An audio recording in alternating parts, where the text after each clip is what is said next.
बढ़ते हैं। मध्य प्रदेश में त्रिस्तरीय पंचायत चुनाव के लिए पंचायतों का आरक्षण तय करने का कार्यक्रम जारी कर दिया गया है। आरक्षण की सूचना का प्रकाशन आज होगा। 25 मई तक आरक्षण कार्रवाई पूरी करनी होगी। इसके साथ ही सरकार ने अन्य पिछड़ा वर्ग के लिए आरक्षण तय करने की गाइडलाइन भी जारी कर दी है। सुप्रीम कोर्ट के निर्देशों के मुताबिक 50% आरक्षण की सीमा में रहकर ही ओबीसी वर्ग के लिए सीट रिजर्व करनी होगी। चुनावों में आबादी के हिसाब से निकायवार आरक्षण दिया जाएगा।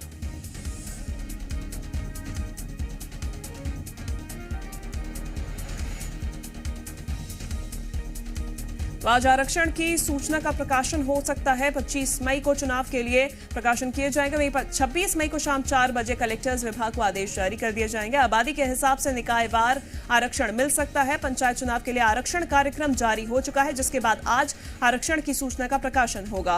25 मई को चुनाव के लिए आरक्षण किए जाएंगे। वहीं 26 मई को शाम 4 बजे तक कलेक्टर्स विभाग को जानकारी देंगे।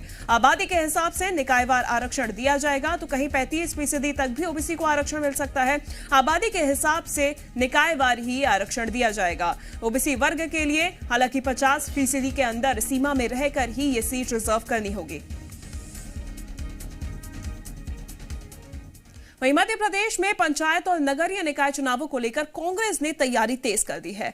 पीसीसी चीफ कमलनाथ पंचायत प्रकोष्ठ के कार्यकर्ताओं के साथ इसको लेकर चर्चा करेंगे। भोपाल में प्रदेश कांग्रेस कार्यालय में पंचायत प्रकोष्ठ का कार्यक्रम होगा, जिसमें भोपाल के कार्यालय में ही पंचायत प्रकोष्ठ के कार्यक्रम में पीसीसी चीफ कमलनाथ कार्यकर्ताओं से चर्चा करेंगे, बैठक लेंगे और चुनाव को लेकर बैठक में रणनीति बनाई जाएगी कि किस तरीके से मध्य प्रदेश में निकाय चुनाव को लेकर कांग्रेस अपना काम कर सकती है, रणनीति बना सकती है और लोगों का दिल जीत सकती है, जनता के सामने एक बार फिर खड़ी उतर सकती है। तो इसको लेकर ये बैठक में रणनीति बनाई जाएगी, किस तरीके से आगे काम किया जा सकता है, कांग्रेस किस तरीके से आगे काम कर सकती है, इसको लेकर तैयारियां भी तेज कर दी गई है। निकाय चुनाव के लिए पूरी तरीके से कांग्रेस जुट गई है, इसको लेकर तैयारी कर दी गई है और पीसीसी चीफ कमलनाथ भी आज पंचायत प्रकोष्ठ के कार्यकर्ताओं से चर्चा करेंगे। कांग्रेस कार्यालय में ही ये बैठक होने जा रही है, जिसमें पीसीसी चीफ कमलनाथ मौजूद रहेंगे।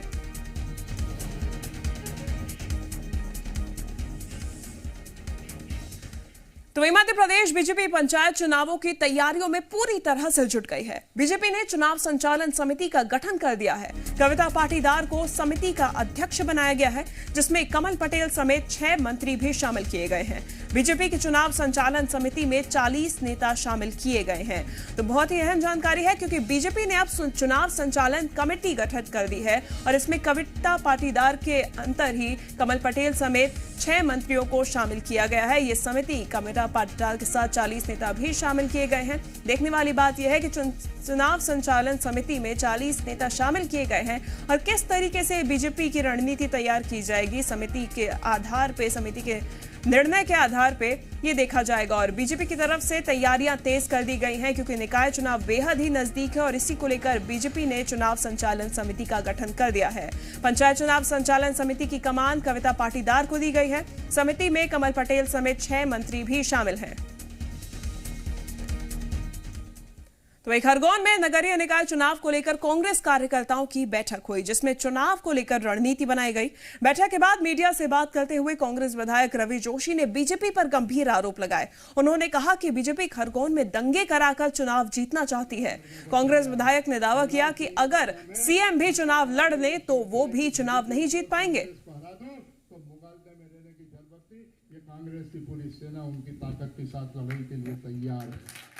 शहर के अंदर भी लोगों के अंदर जब ये पहले दिन तो शिवराज सिंह में दम हो तो खरगोन में आके चुनाव लड़ ले, कोई चिंता करने की जरूरत नहीं। शिवराज सिंह जैसे आदमी से हम चुनाव लड़ने को तैयार है। शिवराज सिंह में अगर दम है, दंगा करा के वो सोचता है कि रवि जोशी, अरे मैं तो पूरी भारतीय जनता पार्टी को लड़काता हूं कि खरगोन में दंगा करा के भाजपा अपने आप को सेफ होना चाहती है। मैं तो खरगोन में शिवराज सिंह भी आके चुनाव लड़ ले, मैं देखता हूं कि भारतीय जनता पार्टी कैसा चुनाव जीतती है। शिवराज सिंह जैसे आदमी से हम चुनाव